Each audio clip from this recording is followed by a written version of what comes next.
पुरानी हवेली का आखिरी कमरा। रात के करीब 11 बजे थे। तेज बारिश हो रही थी।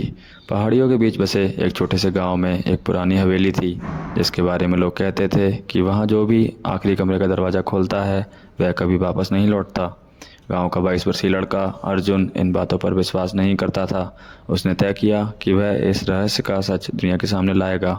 एक टॉर्च, कैमरा और हिम्मत लेकर वह आधी रात को हवेली पहुंचा। हवेली के अंदर सन्नाटा था। टूटी हुई खिड़कियों से आती हवा अजीब सी सीटी बजा रही थी। हर कदम पर लकड़ी की फर्श चरमराती थी। अर्जुन कैमरे में सब रिकॉर्ड कर रहा था। अचानक उसे ऊपर वाली मंजिल से किसी के चलने की आवाज़ सुनाई दी। वह धीरे धीरे सीढ़ियाँ चढ़ने लगा। ऊपर पहुंचते ही उसने देखा कि लंबे गलियारे में आखिर में एक बड़ा दरवाज़ा था, जिस पर जंग लगा ताला लटक रहा था। जैसे ही वह वहां पहुंचा, ताला अपने आप नीचे गिर गया। अर्जुन का दिल जोर जोर से धड़कने लगा, लेकिन उसने हिम्मत नहीं हारी। उसने दरवाज़ा खोला। अंदर एक पुराना कमरा था, जिसमें सिर्फ एक कुर्सी, एक आईना और धूल से ढकी हुई एक डायरी रखी थी। जैसे उसने डायरी खोली, उसमें पहली ही लाइन लिखी थी, अगर तुम यह पढ़ रहे हो तो अब तुम बाहर नहीं जा पाओगे। अर्जुन घबरा गया। उसने तुरंत पीछे मुड़कर देखा। दरवाज़ा बंद हो चुका था। उसने पूरी ताकत से दरवाज़ा खींचा, लेकिन वह नहीं खुला। उसी समय आईने में उसे अपनी परछाई दिखाई दी, लेकिन वह परछाई उसकी हरकतों की नकल नहीं कर रही थी। वह मुस्कुरा रही थी।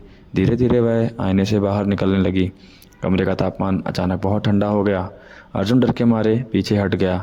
तभी डायरी के आखिरी पन्ने अपने आप खुल गए। उस पर लिखा था, हर 100 साल बाद इस कमरे को एक नए मेहमान की ज़रूरत होती है। और उसी क्षण सारी लाइटें बुझ गईं। अगली सुबह गांव वालों ने जब हवेली का मुख्य दरवाज़ा खुला देखा, अर्जुन कहीं नहीं मिला। सिर्फ उसका कैमरा ज़मीन पर पड़ा था। जब लोगों ने कैमरे की आखिरी रिकॉर्डिंग देखी तो आखिरी फ्रेम में अर्जुन नहीं था। वह उसी कमरे के आईने के अंदर खड़ा था और बाहर किसी नए इंसान का इंतज़ार कर रहा था। तब से आज तक उस हवेली का आखिरी कमरा बंद है, लेकिन कहते हैं कि बरसात की रातों में वहाँ से किसी के धीरे धीरे दरवाज़ा खटखटाने की आवाज़ भी सुनाई देती है।